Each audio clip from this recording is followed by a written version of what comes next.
Um rancor que nós não ousamos afrontar e que fraturou meio planeta. Bem no meio do paralelo 38.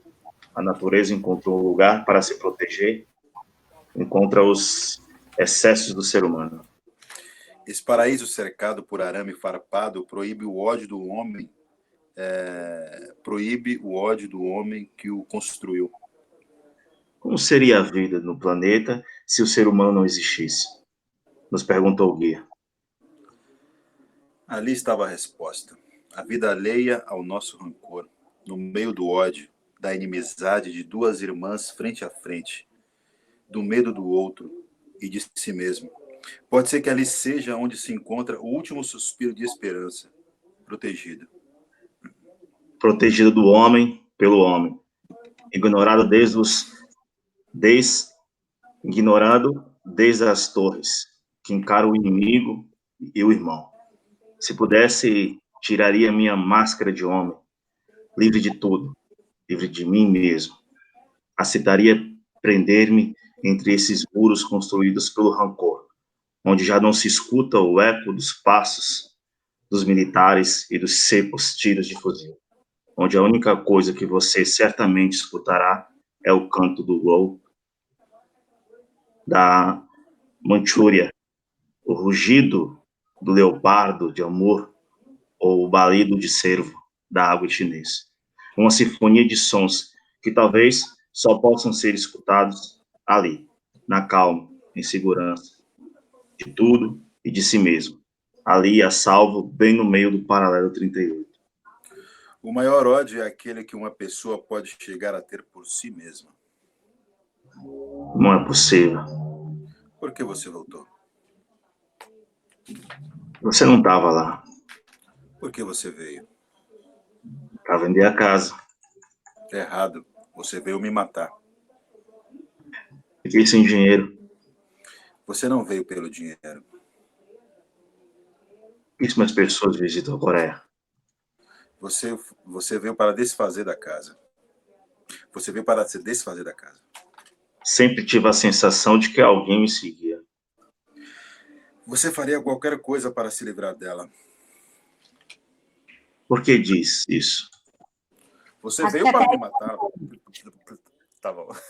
Acho que até tá bom que pegou essa parte da história da Paralelo 38, né?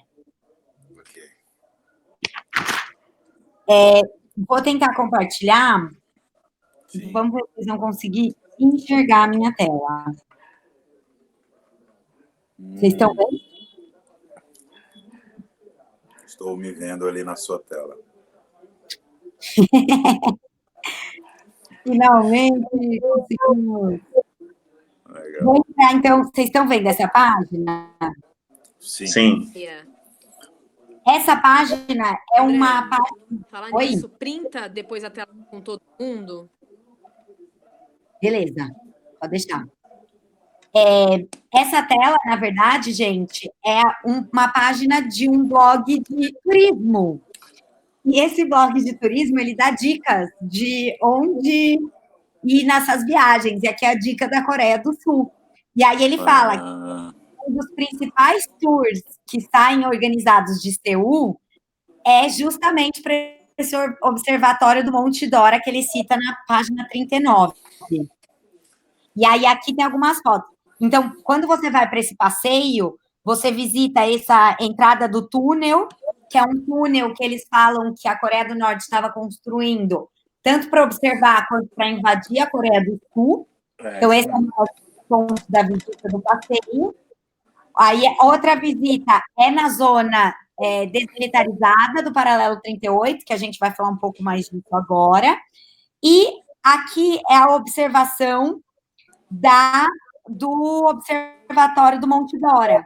Então, quando ele fala assim, né, na página 40, lá em cima ele fala 160 metros que se sobressaem da cidade fantasma de Jingondong, construída pelo regime para tentar enganar os binóculos do Ocidente. Então, os binóculos do Ocidente vem essa imagem, que é esse mastro, que é o maior mastro do mundo, da Coreia do Norte. É o maior mastro do mundo? É o maior mastro do mundo. Nossa, que ridículo, cara. É muito fálico isso, né? Loucura. Master. O maior mastro com a bandeira, tipo... Enfim, é uma cidade que aparentemente é linda e bem-estar e evoluída e desenvolvida, que é para, né, que as pessoas do Ocidente ou que estão na Coreia do Sul tenham essa vista. Aqui, se vocês olharem essas árvores, né, embaixo, são esses quilômetros do paralelo de natureza e que o homem não toca, né, que ele comenta.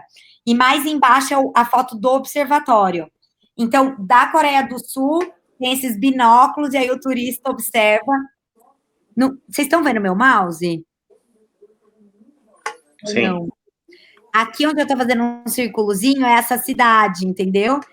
Então, tipo, eles observam de longe essa cidade com o mastro, e do binóculo eles conseguem ter aquela visão da cidade.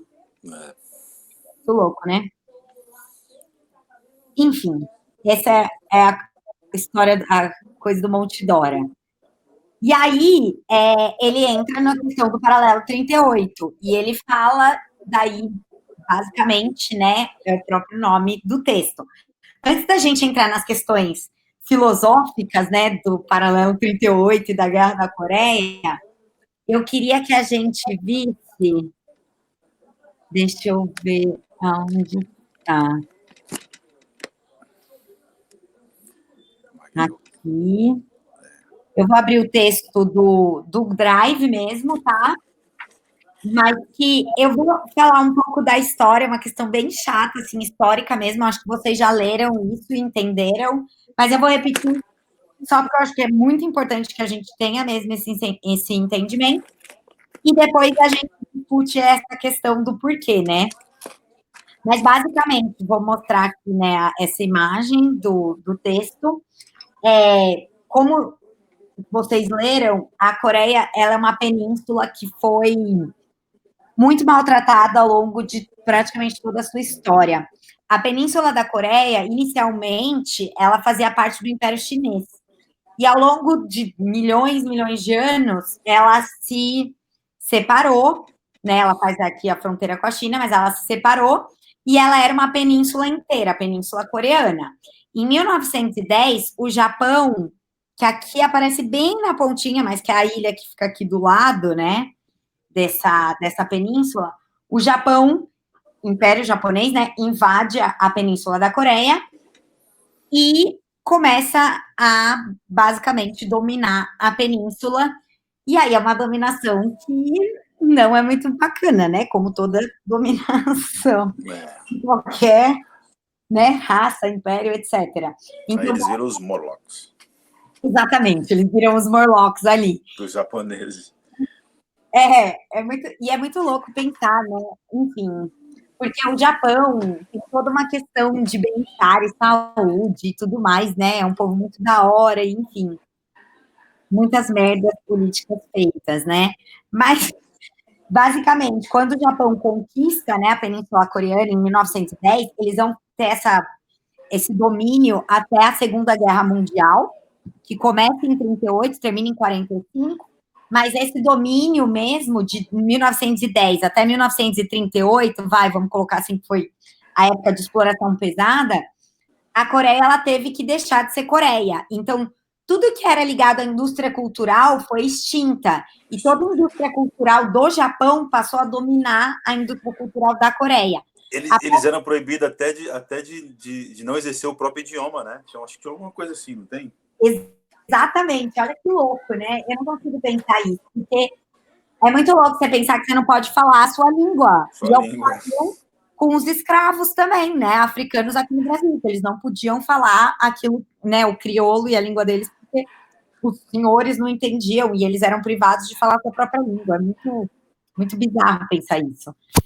E eles tiveram que passar a falar só japonês e até os nomes próprios de pessoas, né? Eles não podiam, por exemplo, alguém vai ter um filho, ele não podia pôr um nome coreano, ele tinha que pôr um nome japonês. Tipo, era tudo proibido. Então, essa exploração para a Península da Coreia, ela já foi muito dolorida, né? Ela já foi muito pesada.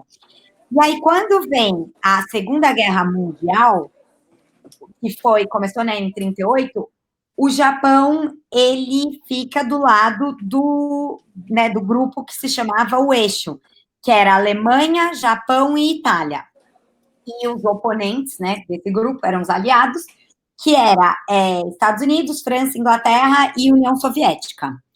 Também é muito louco pensar nessa aliança, mas e aí, todo mundo conhece a história, né, da Segunda Guerra Mundial, aquele conflito bizarro, estouram as bombas, né, no Japão, as bombas nucleares em 45, e aí é quando os aliados, de fato, vencem a Segunda Guerra Mundial, e aí tem o assinado, né, o Tratado de Potsdam, que é para acabar com o fim da Segunda Guerra Mundial, e dentro desse tratado várias regras são fixadas. Então, por exemplo, as primeiras regras é contra a Alemanha nazista, que, tipo, todas as armas, militarização da Alemanha, eles foram proibidos, né, de ter qualquer arma ou qualquer, enfim, elemento bélico. Então, tiveram várias restrições para o Japão, Alemanha e Itália, e uma das restrições foi que o Japão desocupasse a Península Coreana. E aí, o Japão desocupou essa península e, a princípio, o acordo entre Estados Unidos e União Soviética era que a União Soviética ia ficar tomando conta dessa península. Mas os Estados Unidos, legalzão como sempre, chegou e falou, não vai ser bem assim, a gente também quer uma parte dessa península. E aí, o que eles fizeram?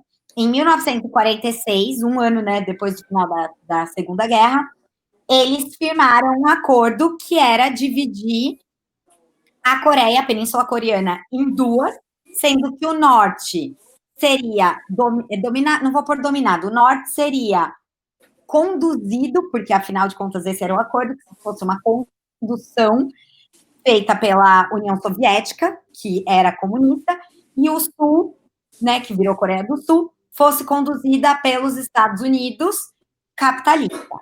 E aí eles decidiram que essa divisão ia ocorrer no paralelo 38, porque, como todas, né, todas as divisões mundiais, é tudo feito na base de linhas e fronteiras imaginárias.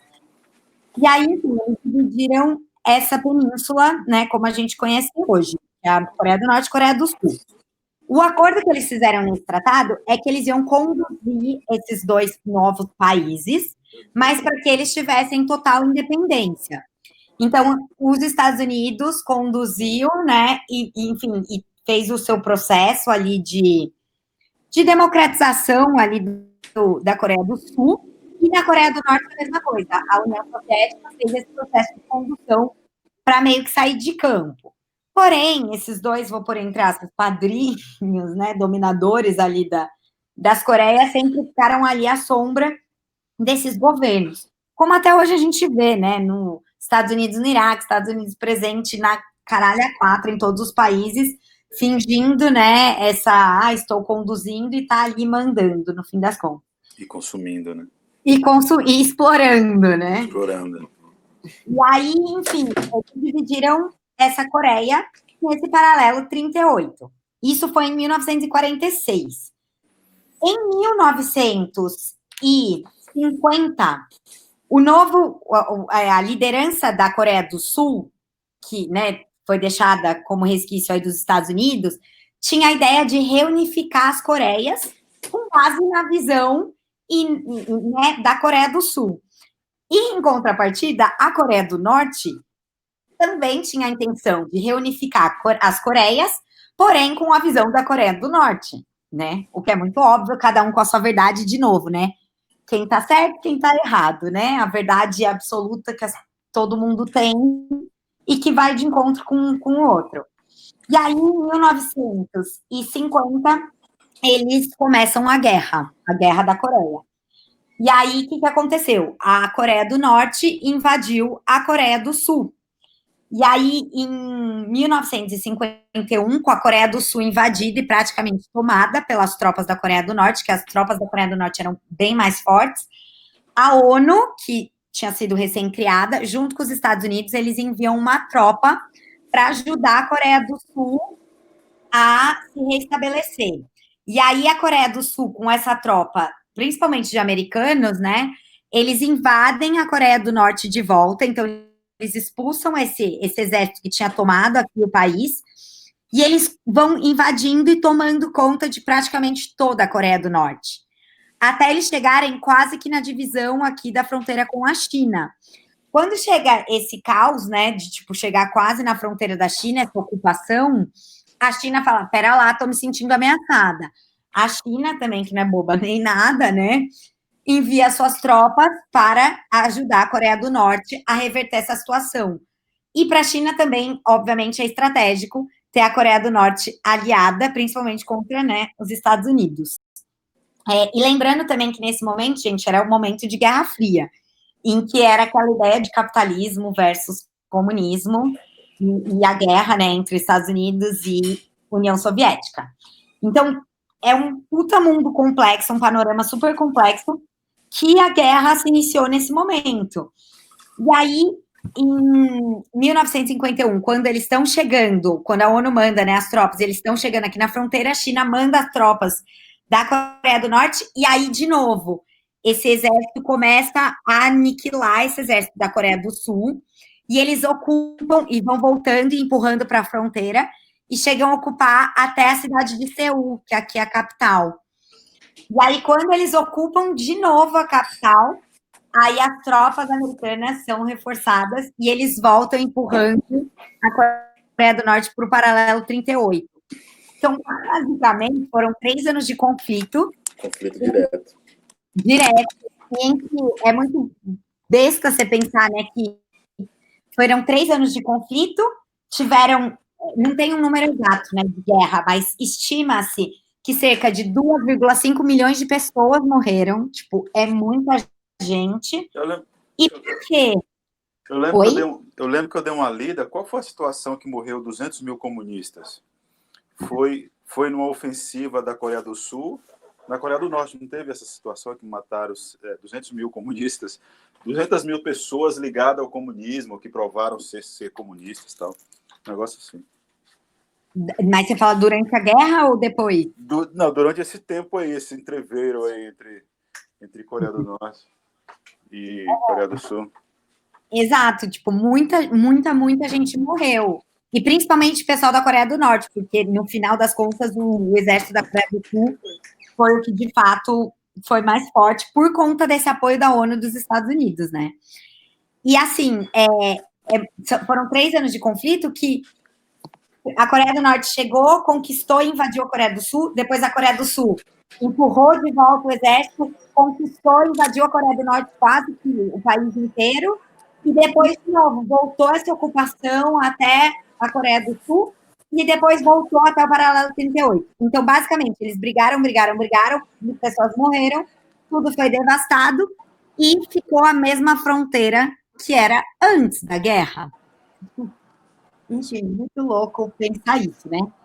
E aí, em 1953, há um armistício de paz, em que não foi nem a Coreia do Norte nem a Coreia do Sul que assinou esse armistício. Quem assinou foram os Estados Unidos e a China, para que tivesse esse acordo de paz. Porém, as Coreias, de fato, nunca assinaram um tratado de paz.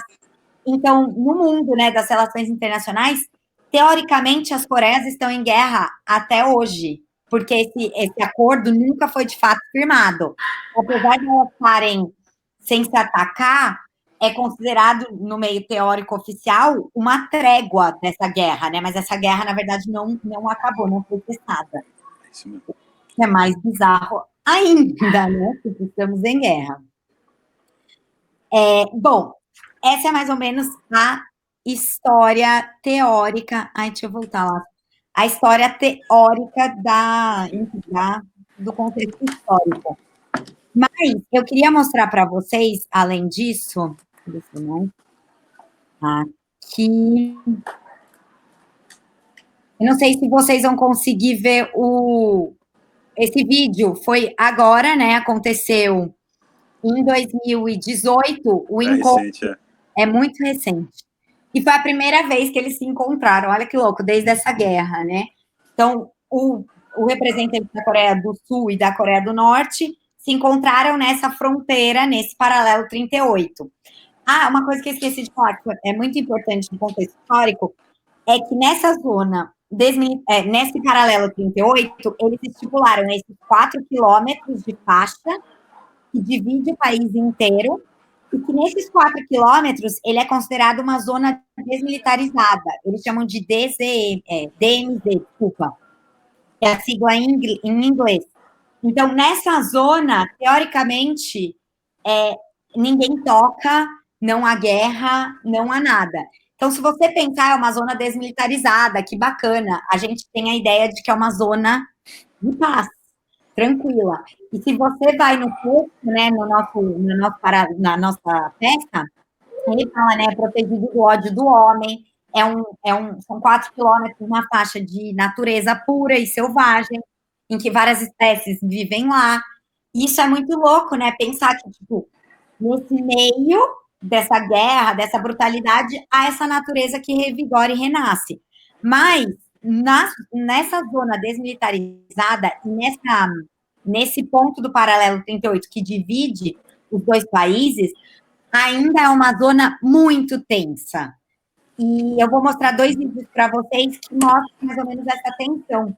E o que eu acho, depois a gente vai falar mais dessa parte filosófica, enfim, impressões em relação com o texto, mas de como esse clima de tensão do texto o tempo inteiro é o clima de tensão desse paralelo também, né? É basicamente isso. Então, eu vou mostrar aqui esse vídeo. Eu não sei se todo mundo assistiu, espero que... Aproveite as ofertas incríveis que a gente preparou para você. Empréstimo com condições Vocês estão especiais. conseguindo ver o vídeo? Eu vou pôr maior. E muito mais. De 3 a 13 de setembro, em bb.com.br/Semana Brasil. Banco do Brasil.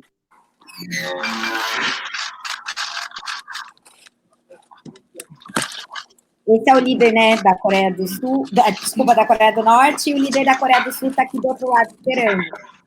E o paralelo 38 que divide é esse chãozinho, esse vãozinho de pedra no chão entre eles.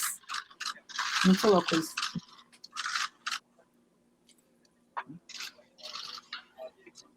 E também saiu uma matéria, né? Acho que eu vi no Fantástico, ele estava muito doente, né? Mas desmentiram e tal. Aí saiu uma conversa que ele tinha morrido e tal. No início do ano, né? Aí desmentiram e tal. Teve um boato desse, né? E aí, tipo, os dois passam para a Coreia do Sul. Esse lado de pedrinhas é Coreia do Sul, lado de areia é Coreia do Norte.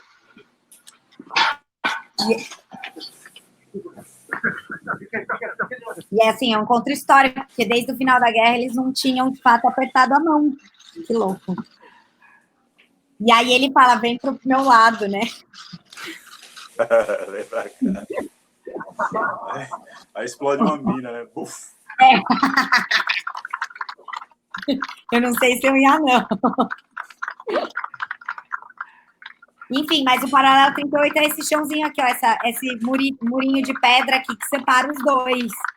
Tipo, de um lado é um, de um lado é outro. E aí tem um outro vídeo que eu queria mostrar aqui no texto, que é a zona, aqui, a tensão entre os oficiais. É muito louca essa tensão entre eles. The very, very long empire continues today. Porque são os militares, um do lado de cada seu lado, que ficam o tempo inteiro em máxima alerta, tipo... The Joint Security Area on the border of South Korea is the one place where North Korean forces stand toe-to-toe with the rest of the world. On one side of this concrete marker is North Korea. E aí ela fala isso, né, que é uma região super de tensão e que desse lado desse chão de pedra para cá, onde estão esses soldados, é a Coreia do Norte. E desse chão para cá, para esse lado de pedrinhas, é a Coreia do Sul. On the other, the Joint American South Korean Forces. E aí tem a força americana e da Coreia do Every Sul. flinch is monitored. Neither side wants to blink, and nobody has for more than 50 years. E aí ela fala aqui, né, nessa frase que eu achei muito bizarra, ela fala, os dois lados estão em máxima alerta, ninguém quer piscar. E, tipo, ela fala, né, ninguém quer piscar, e os soldados têm no máximo 50 anos. Então, se você pensar que os soldados que estão ali têm no máximo 50 anos, eles nem viram essa guerra, eles nem eram dessa época desse ódio, e mais uma vez eles estão pagando, ou enfim, permanecendo no pecado, no erro, né, das gerações passadas. In this unique area, each side shows its best face. Ela fala, os North lados puts only mostram well-fed top suas melhores officers here. faces. And the South stacks their Pô, side. mas assim, deve ser muito louco isso, né? Porque é o seguinte, eu fico imaginando a troca de turno, né? Então os caras, eles já se conhecem, né? Assim, ele vê a distância, aquele lá é o cara que fica lá, o outro, aquele é o cara que fica lá. Aí quando o outro reveza, mas aquele lá é diferente, né? Mas que deve rolar uma coisa assim, né? Tipo esses porteiros de condomínio que não se conhecem, mas um vê o outro, sabe? Total. Na troca de turno e tal, a mesma coisa, tipo assim, nunca se falaram, mas se conhecem, né? Tipo, meu colega de trabalho, ei, beleza? Não. E tipo, só que o que é louco é que eles são, entre aspas, obrigados a se odiar. Exatamente. Tipo, e sei lá, às vezes o cara é gente boa, se é gente boa, né? Tipo, mas eles são obrigados a se odiar, eles se odeiam, e eles nem sabem o porquê. Eu vi um dos vídeos, não sei se tem esse vídeo aí, que tem um cara lá da Coreia do Norte que ele fala, eu vou pegar o cara lá da Coreia do Sul, eu odeio ele, se o meu líder mandar, eu vou lá e mato ele, dou minha vida para isso. Eu falei, cara, o cara se... totalmente alienado, né? Tipo, ele cresceu naquela verdade, naquela lavagem cerebral e acredita naquilo, né? Aí mostram os pais, o sonho dos pais é que os filhos se tornam militares, né? Que é o grande lance lá, né? Ser militar, defender a Coreia do Norte, né? Tô louco. É muito louco isso. E tem tudo a ver com esse texto, né? Tipo, você já odeia o cara, você deixa ele prisioneiro e você nem sabe o porquê, tipo, né? Muito... But only one side is worried that their soldiers might want to defect across the divide. You can see on the North Korean side how they're set up. They have two soldiers watching each other, so neither of them defect, and then they have their leader to the north, making sure that no one else from the north will come down and defect. And the DMZ, everyone is considered the enemy. Esse cara que é um soldado que era, né, da Coreia do Norte, ele fala, ali na zona desmilitarizada, que é aquele lugar que a gente está vendo, todo mundo é inimigo. Então, você tem que estar atento com todo mundo. E ali na formação da Coreia do Norte, você vê que um soldado fica olhando o outro para vigiar e ter certeza que nenhum deles vai, tipo, ou fugir ou fazer nenhuma cagada. Tipo, muito... Whether you're a North Korean resident, a soldier, or South Korean defector, eu acho que até que do lado da Coreia do Norte deve ter atiradores de elite, de fuzil, né, aqueles sniper, porque se o cara tentar passar para o lado da Coreia do Sul, tipo, sabe? Já leva, né? Já toma um tiro, né? Tipo, se o cara resolver desertar, não, vai, mas chega lá morto, né? Então, esse mocinho aqui que a gente tá vendo, ele é um desertor, ele vazou. Olha aí. E ele procurou refúgio na Coreia do Sul. With everyone watching, no one can cross here. And defecting anywhere else along the DMZ is nearly impossible. E você sabe qual foi a primeira coisa que ele fez quando chegou na Coreia do Sul, né? Ele deve ter comido um McDonald's e tomado uma Coca-Cola. Certeza. Um mecão Google. o queijo derretendo pelas tampas. E aqui ela fala que se for para cruzar a linha, é impossível, né? Porque e ela vai mostrar, it's a 2.5 mile wide buffer that runs 148 miles along the border of North and South Korea. Fronteira, With totalmente more than 1 million protegida. landmines, high voltage electric fences, and nearly 2 million soldiers. Então ela fala, né, minas terrestres, se alguém passar, e cerca elétrica. Pode falar, alguém ia falar alguma coisa? É o que o Trump está com a ideia de fazer um muro lá no México, né? Não tem? Tem um muro em construção, não tem? Ele tem uma parte já erguida. É bizarro, né? É um novo paralelo aí.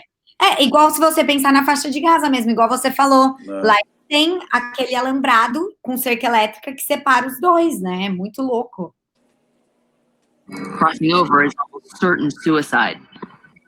Above ground, the DMZ is an almost impenetrable divide. Ó, embaixo tem o túnel. But below ground, the North has secretly dug at least 4 invasion tunnels into the South. Carved through solid bedrock, the tunnels are wide enough to allow 10,000 North Korean soldiers an hour to. Ela fala que o túnel é tão grande e bem estruturado que ele poderia liberar 10 mil soldados da Coreia do Norte para atacar a Coreia do Sul. Esse túnel que eles sneak construíram. behind enemy lines. Some are even big enough to drive a tank through. E alguns cabem até tanque de guerra dentro. These tunnels were discovered before they were completed. E aí eles foram But descobertos, os military túneis. officials think there may be as many as 16 more E eles scattered acham que elsewhere tem mais along the 16 DMZ. ao longo da fronteira do paralelo. Caramba. The DMZ helps North Korea keep its own citizens inside the country. Enfim, tem vários vídeos, eu acho muito legal se, né, todo mundo conseguir assistir. Você e sua equipe têm trabalho para entregar. Com Monday.com, fácil, legal. Onde está isso? Basta adicionar o fluxo de trabalho necessário. Ai, desculpa. Sejam Enfim. Voltando para cá. Mas, enfim, eu acho que é legal, igual o Tchê falou, né, que viu esse vídeo, porque a gente vai tendo noção do que é essa linha de tensão entre os dois. Outro que eu lembro também, o que teve lá? O que teve recentemente na Coreia? Foi uma Copa? Foi uma Olimpíada? O que teve recentemente? Na Coreia do Sul, foi a Copa do Japão e Coreia do Sul. Foi quando o Brasil foi pentacampeão. Isso, eu lembro que eu vi uma matéria também de um soldado que ele tomou tiro, não sei se ele era soldado, era um morador, e ele tomou tiro, ele se arrastou, ele correu esses 4 quilômetros e ele conseguiu chegar do outro lado. Eu lembro de alguma coisa assim na época, teve uma coisa assim, e debaixo de bala, tipo, o cara de fuzil atirando lá do lado, né, da Coreia do Norte, e eu acho que ele tomou um tiro e conseguiu se arrastar mesmo com esse tiro. Eu lembro de uma matéria assim, algo nesse sentido. Nossa, eu vou até anotar aqui que eu vou procurar. Homem que foge. Deve ter mesmo, né? Deixa eu ver. Aqui, ó, soldado norte-coreano foge para a Coreia do Sul sob tiros. Isso aí, eu acho que tem uma matéria do Fantástico que eu lembro, que vi, e foi aquele... Teve. E foi aquele, eu acho que eu não lembro o nome do repórter, mas ele é tipo, ele faz matéria de rua assim, mas ele é tipo o chefão lá do Fantástico, assim. E eu acho que foi ele que fez essa matéria e tal, e falando. Ele também esteve lá, tentou filmar, mas não tem acordo. Lá não tem que entregar celular, entregar câmera. Só filma o que eles querem que filma, né? Só o que é bonito. Eu pus uma reportagem, não sei se vocês viram, dele filmando a Coreia do Norte como é. Sim, a internet lá é controladíssima, né? Então, louco, né? E o povo construindo a estrada, vocês viram isso? Que eles são obrigados a construir as estradas? de trabalho escravo, né? Total.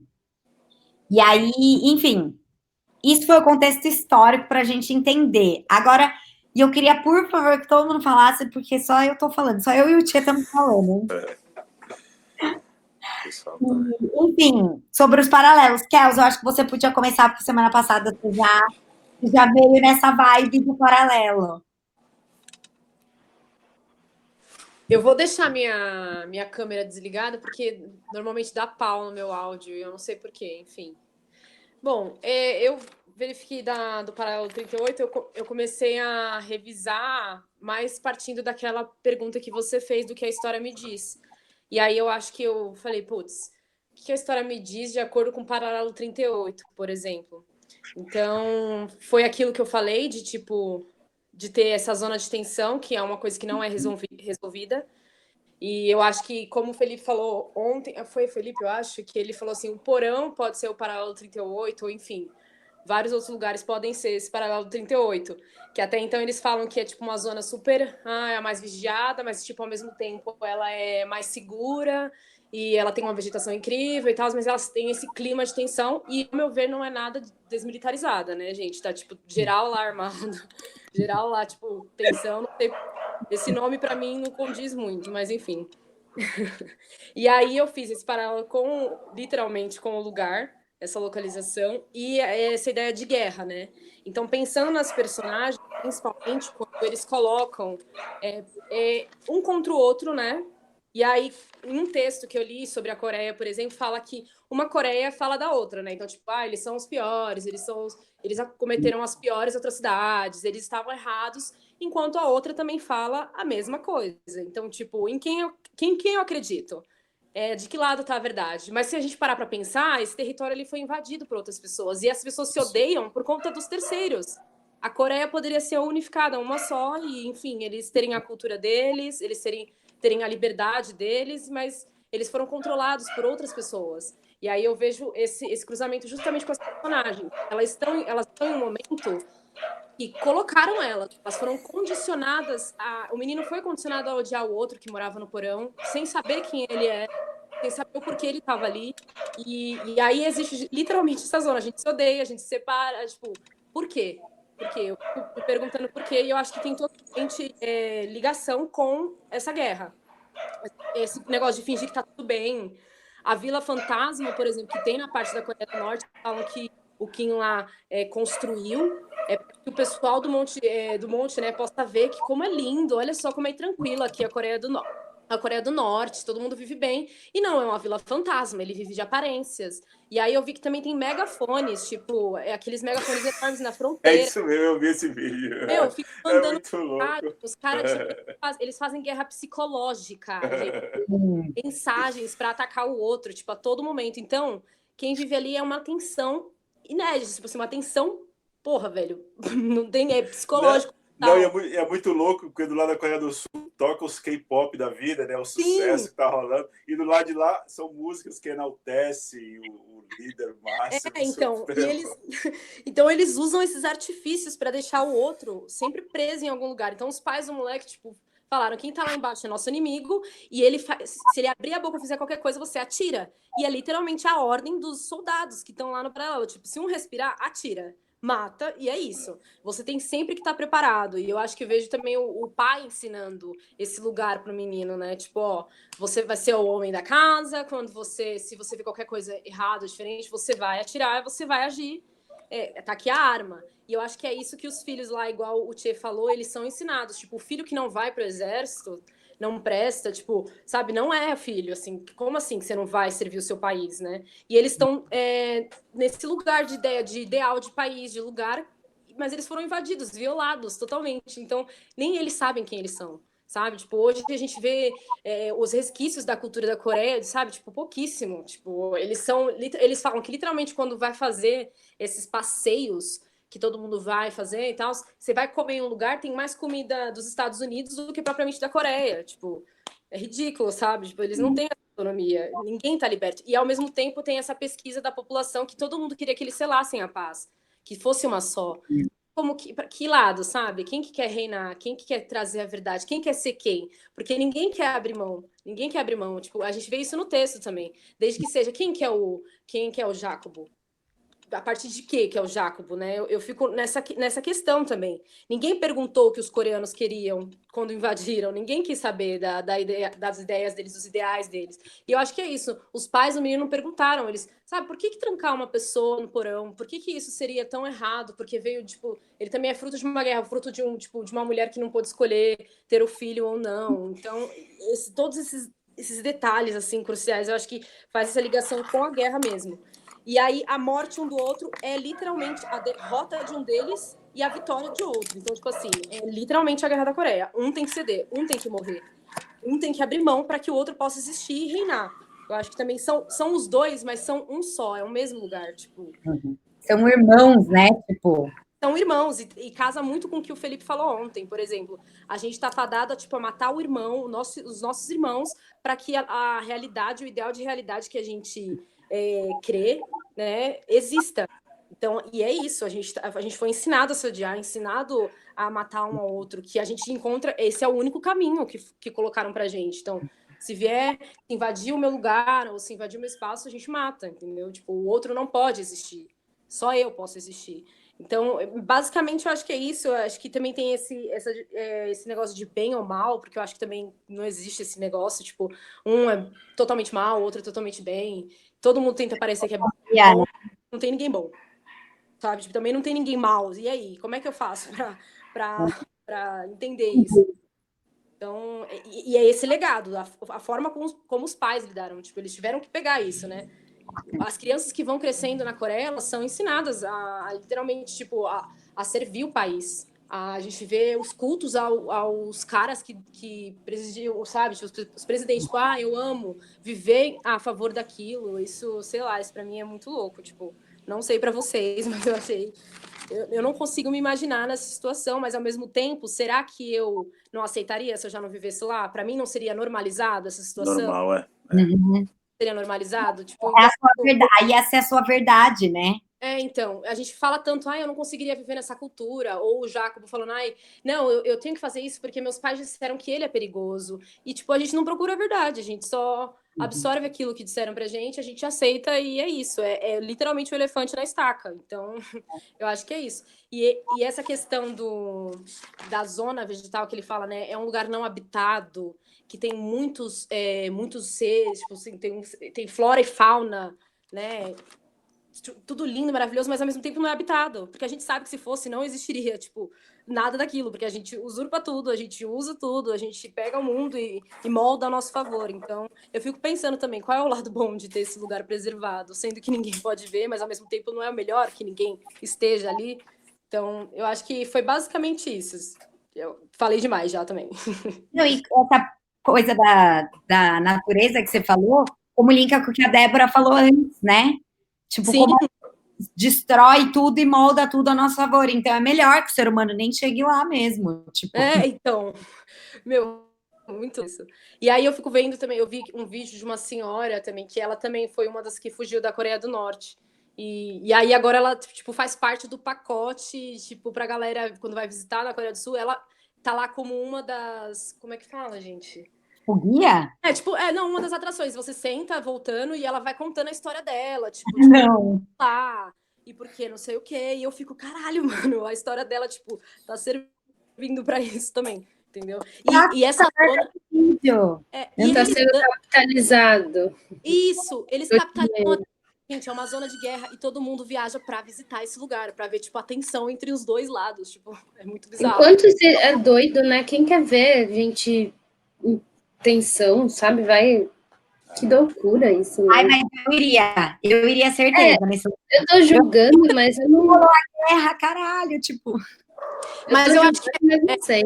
Eu acho que, tipo, resumindo para mim, seria literalmente isso, essa separação de um lado tá certo, o outro errado, essa tensão que existe entre os dois, esse lugar não habitado, que o Felipe também falou que é o olho do furacão, que ao mesmo tempo é o lugar mais perigoso e ele é o lugar mais, tipo, calmo, em que você consegue verbalizar alguma coisa, que você consegue pensar ou sair dali, enfim, com alguma outra realidade. Eu acho que basicamente é isso, essa existência de bem e mal, de quem é o poder, de quem é a verdade. Eu acho que tem toda essa questão do paralelo mesmo. Para mim, é justamente isso, essa visão que ele faz, esse molde para a vida das personagens mesmo, né? Uhum. E é uma liberdade que não existe também, nem para o Jacobo, que conseguiu sair, e nem para o que ficou, e nem para o que permanece preso no porão. Porque o que conseguiu sair, aquela história não saiu dele, né? O nó não foi desatado. Uhum. Então, pensando nisso, não está resolvido. A paz ali não foi selada. A qualquer momento, aquilo pode... A guerra vai acontecer, entendeu? Tipo, não foi nada resolvido. E eu acho que é justamente isso. Quando você não encara, você não resolve, você tá fadado a voltar àquele lugar, afadado a viver com medo e tensionado. E eu acho que é basicamente isso. Uhum.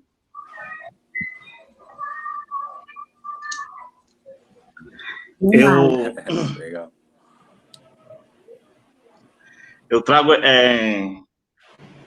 vendo essa explicação de vocês sobre o Paralelo 38, não sei se vocês conhecem, mas a gente tem uma espécie de tensão desse Fla-Flu, né, desse Flamengo e Fluminense aí, não ao ponto de interferir e ofender tantos países, né, como a gente viu aí esses soldados não sabem o porquê, só querem muito estar ali como se fosse uma herança de família, né?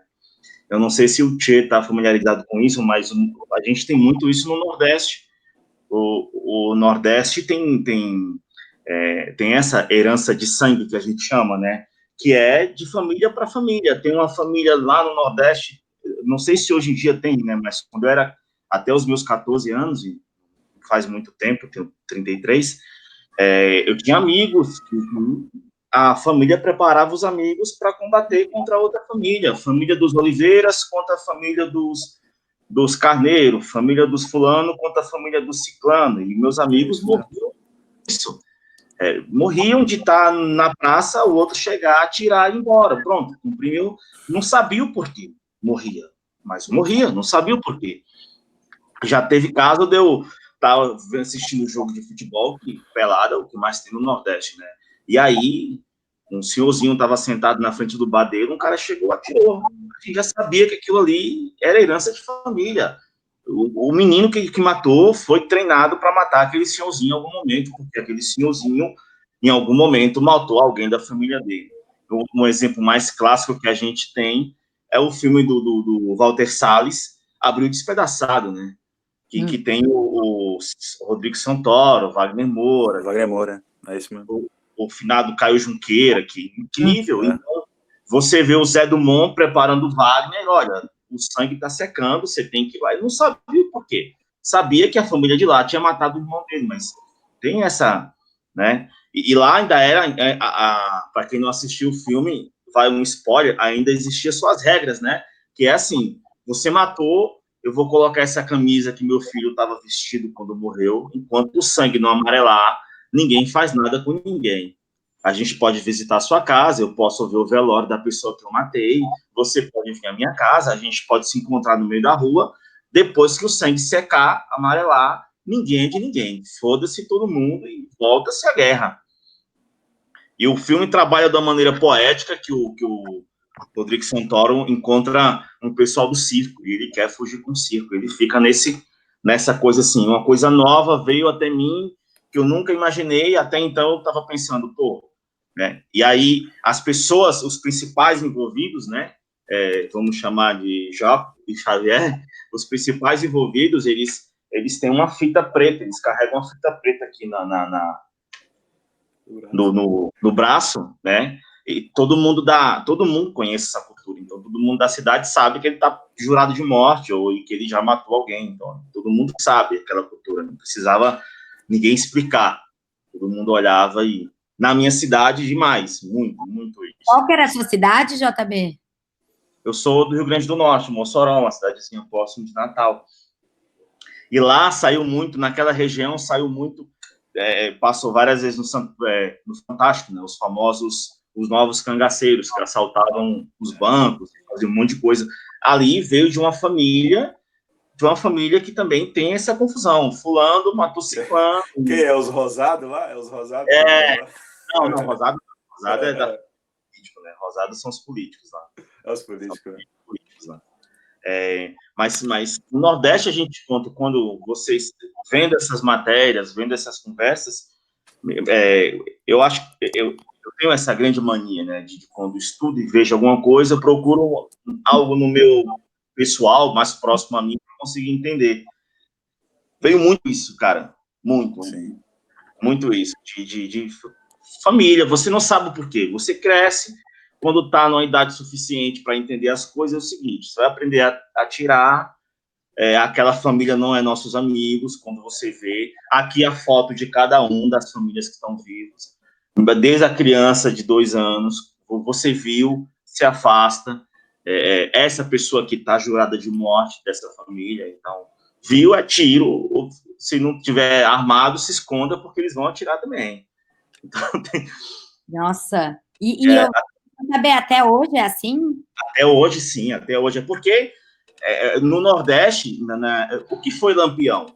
Lampião foi o quê? Foi briga de família. Lampião foi briga de família. Lampião entrou no cangaço, o Vilmo Ferreira entrou no cangaço porque não sabia atirar, não tinha armamento suficiente para combater o vizinho, e foi atrás desses famosos cangaceiros. Aí os cangaceiros falaram o seguinte: vamos te ajudar, contanto que quando a gente precisar, a gente te chama. Então ele entrou pro cangaço, teve sua vingança e acabou cumprindo, né? Aí teve que cumprir. E acabou gostando da coisa e seguiu carreira. Ele seguiu carreira. Até o padre Cícero dá a patente de capitão para ele, né? Também por uma questão política. O padre Cícero fez isso. Muito esperto, o padre. Por uma questão bem política. Uhum. Mas até hoje tem. Até hoje tem. Nós, né, quer dizer, nós morando aqui no Sudeste e tal, não somos afetados. A gente não tem nem como ser. No máximo que acontece é quando uma família dessa começa a roubar bancos, pega os reféns e faz como colete, a prova de bala, colete vivo, e passa no Fantástico, a gente vê, né? Mas, se você procurar, né, nesses YouTubes da vida, tem várias histórias assim. Aquele programa Indireta falava muito sobre esse pessoal. Tem duas famílias famosas, eu não lembro o nome. É os Carneiros e os... Eu não lembro do outro também. Não lembro. Tem mesmo.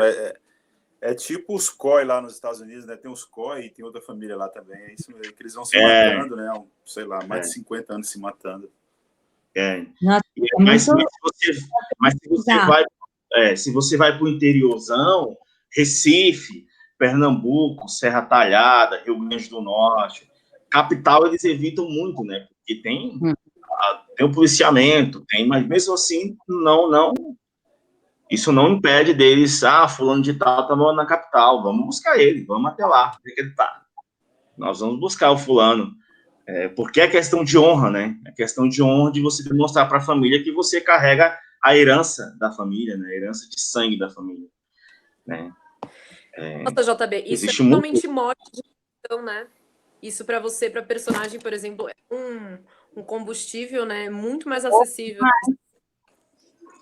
Com certeza. O que mais passa pela minha cabeça, pensando nesse Jaco, é por que ele fugiu, né? E por que voltou? Tem uns porquê, por que voltou? Vender a casa, por que voltou? Né? Tem uma questão inacabada aí, né? Porque para mim ele nunca esteve livre de verdade, sabe? Por isso que tipo, eu tinha que acabar, eu tinha que resolver. E eu acho que isso também, desculpa interromper, isso também no Brasil, no Abril Despedaçado, o Rodrigo Santoro, ele consegue fugir com o circo. Ele vai fugir. Ele aprende a lidar com as coisas do circo e tudo, mas ele volta. Ele volta. Existe ou seja, só a arte salva, né, cara? Mas ele volta para a cidadezinha dele. Nesse momento, minha arte salvou ele. Ele volta. E aí, nessa que eu chamo de consciência triste, né? Pesa a consciência dele de deixei a minha responsabilidade em cima do meu irmão mais novo, do meu próximo irmão, do meu pai que já está velho. Não, eu preciso voltar e assumir essa responsabilidade, mesmo que isso me custe a morte, né? Mesmo que isso me custe a morte. E é isso, e é um pecado, enfim, não pecado, né? Porque não vamos levar para o lado religioso. Tipo, é um erro, um padrão de uma geração que se segue e que os filhos seguem.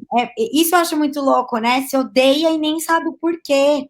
E é muito esse paralelo com a Guerra da Coreia. Tipo, os soldados ali, eles não viram isso acontecer, eles nem sabem o porquê, e estão ali se odiando. Tipo, e se matando se necessário, né? Existe também essa parada eu não entendo muito bem disso, eu sei dessa história por experiência, que é nas facções, né? Nas facções, irmão é irmão, o irmão morre, vai procurar saber por que o irmão morreu, vai buscar. Meu irmão morreu deitado, dormindo, com um tiro na cabeça. E ele fazia parte da facção. E a facção chegou e falou: a gente sabe quem é e vamos atrás do seu irmão, vamos atrás do cara para pegar. Porque seu irmão era irmão, então vamos atrás. Meu irmão fazia parte do sindicato do RN lá. E foram atrás da mulher que abriu a porta na cozinha, o cara entrar, foram atrás do cara também. Isso no dia do velório, tava lá no dia do velório enterrando e falou: os caras que mataram seu irmão tá aí, sai do velório que a gente vai pegar ele. Eu falei: só se for agora. Aí sai fora. Caramba. Peguei meu pai, peguei minha irmã, minha mãe não foi, porque minha mãe não queria ver. E aí a gente saiu fora. E aí, quando a gente saiu, a gente ouviu dizer lá, né? Foi tiro por cima de tiro. Eu com o caixão do meu irmão mexendo para um lado e para o outro, tiro por cima de tiro. JB, pera, tô passada com essa história. Como assim mataram seu irmão? Faz 5 anos já. Faz 5 anos. Meu irmão fazia parte de uma facção, e aí eu nunca tive muita proximidade com ele, né?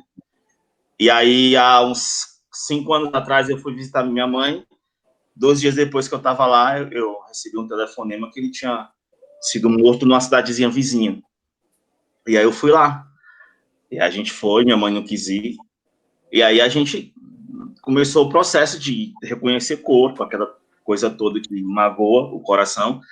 E aí, quando a gente estava no velório, a mulher que morava com ele, né, que estava chorando no caixão, junto com um amigo dela lá e tal, 20 minutos depois do velório, a gente recebeu uma ligação, e aí ele falando, um cara da facção falou, a gente adorava seu irmão, a gente não tá aí por um motivo, porque a gente tá chegando aí, e vou pedir, por favor, eu sei que não é o momento, mas que vocês saiam daí, que a gente vai pegar a pessoa que tá aí, a pessoa que matou seu irmão tá aí.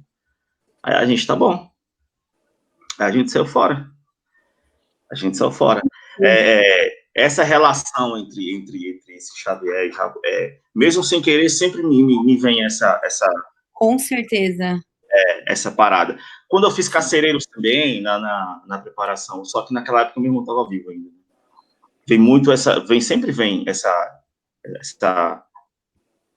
parada doida, né? Mas eu lembro que o pouco que eu conversava com meu irmão era isso, era família de dar casa, tamo junto, lógico, você tem que trabalhar, você tem que ser da comunidade também, então, tamo junto, vamos junto, morremos junto também, e a gente morre junto também, eu acho que é assim, toda facção, não sei, mas, enfim. Nossa, que história terrível. Nossa, assim, tem nem palavra para falar para você, assim, mas que bizarro, meu Jesus. Tipo, e você vê, né, você não tem nem a chance de, tipo, velar o seu irmão. Mas, assim, por incrível que pareça, assim, é muito surpreendente. Depende do universo que a gente vive, né, também. Sei lá, o Tia também deve ter histórias Sim. de parceiros, de coisa. É muito, assim, a gente vem de comunidade, a gente vem então, sabe, acordar hoje, brincar com um amigo de 15 anos e amanhã ele tá envolvido em droga, é normal. E perder o amigo pra droga, pra gente, infelizmente, né? A mesma mão que ofereceu a droga pro meu irmão foi a mesma que ofereceu. Um amigo nosso, colega da mesma rua, ensinava a gente a fumar cigarro pelo buraco do tijolo da casa. Então, os dois foram juntos, amigos, entraram na facção juntos, fizeram as besteiras dele juntos. Enquanto isso, é o que a Tia falou, a arte me salvou, né? Conheci o teatro, conheci a arte marcial, e aí me levou para outros universos, para outras coisas. Mas infelizmente, pra gente é comum. É um comum estranho, mas é comum. É que, por exemplo, eu perdi, assim, a família do meu pai tem tragédias, assim, homéricas. Tipo, meu pai morreu de acidente de carro, depois o irmão dele morreu 2 anos depois de infarto, aí minha prima morreu no acidente de carro, enfim, várias pessoas da família morreram. E, para mim, a morte é uma questão muito forte, porque eu conheço muito a dor do luto. Só que nunca ninguém morreu, tipo, porque alguém matou, entendeu? Foi sempre um acidente, ou enfim, uma doença, algo assim. E eu sempre tive uma criação muito privilegiada no interior de São Paulo, tipo, sempre vivi super bem. Então, para mim, essa história, tipo, é muito bizarro. E ao mesmo tempo eu fico imaginando isso, tipo, a dor de vocês. E de verem que isso continue, que, tipo, milhões de famílias estão perdendo, né, as suas pessoas. É muito bizarro. No caso da minha tia, ela não foi morta, ela se matou, mas ela foi presa várias vezes, se envolveu com várias facções também, Rio de Janeiro. Meu pai tentou salvar várias vezes, mas ela acabou se matando. Mas você vê no velório dela, gente, o tanto de galera que tinha, tipo assim, era impressionante, parecia enterro de famoso, juro. É muita gente que nem conhece, que a gente nem tem contato, assim, mas que sabe. E foi suicídio? Foi, ela se suicidou. Ontem foi o dia do combate ao suicídio, se eu não me engano, né? E aí, tipo, e aí a filha dela repete, ela é usuária de drogas, ela, enfim, tem um vício aí, a gente tenta manter um contato para conseguir. Hoje ela tem vários filhos, inclusive, então eu acho que também o que salva ela é em relação a pensar nos filhos. Mas é isso, ela cresceu vendo a mãe dela roubar as coisas dentro de casa, agredir minha avó. Então teve tudo isso, né? E é justamente o que o JV falou. Meu pai conviveu no mesmo ambiente, mas meu pai não foi, não se enveredou para esse lugar, não é nem da arte, mas eu acho que, tipo, meu pai é uma pessoa que sempre também se envolveu com muita gente perigosa. Ele conta muitas histórias para mim, mas ele se enveredou para outro lugar. E aí, sei lá, eu também, morando aqui, Morro Doce, eu vejo isso, os meninos vendem droga na frente da minha casa, tipo, eu não fumo maconha, mas eu sei, a maconha entra na minha casa o dia inteiro, tipo, ontem um menino caiu na frente da minha casa com uma moto roubada, e ele tava sangrando, aí a gente foi ajudar ele, mas, tipo, veio a galera de quem ele roubou, então, tipo, eles não quiseram saber se ele tava machucado, então a gente vê e normaliza, tipo, eu vou andar com a cachorra, eles estão na esquina, eles são aviãozinho, eles estão de olho em tudo que tá acontecendo, e a gente normaliza porque